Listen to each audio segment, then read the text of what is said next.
you know, Margaret, in 2014, at that point, they did not, citizen Donald Trump said the president can't constitutionally do this without coming to Congress. Mike Pompeo, as a House member, currently being considered as Secretary of State, said the president needs Congress. I'm very troubled that this is a president who seemed to understand what the Constitution required when President Obama was in office, but now he thinks he's a king and he can do whatever he wants without Congress. You mentioned Mike Pompeo. The CIA director was before your committee this week testifying as he sort of auditions for this role of Secretary of State. You voted for him as CIA director. Will you vote for him to be the next Secretary of State?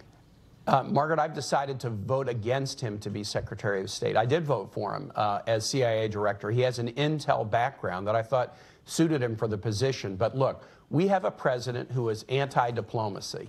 And I worry that Mike Pompeo has shown the same tendency to oppose diplomacy. He was not just against the Iran deal when he was a House member, but he spoke about the relative ease of wiping out Iran's nuclear capacity with a bombing run. Well, he has Senator, that's significant change. that you're saying that you're not going to vote for him, because this would mean he's the first nominee to be Secretary of State to not get a favorable recommendation by that committee. But this still doesn't stop him from becoming America's top diplomat. He can still get confirmed. You're right.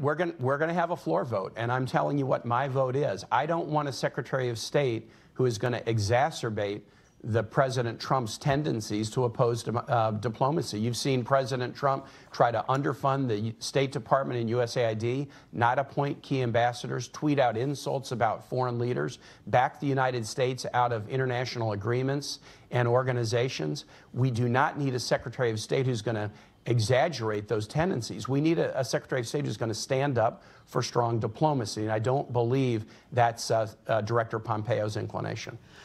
Sir, I also want to ask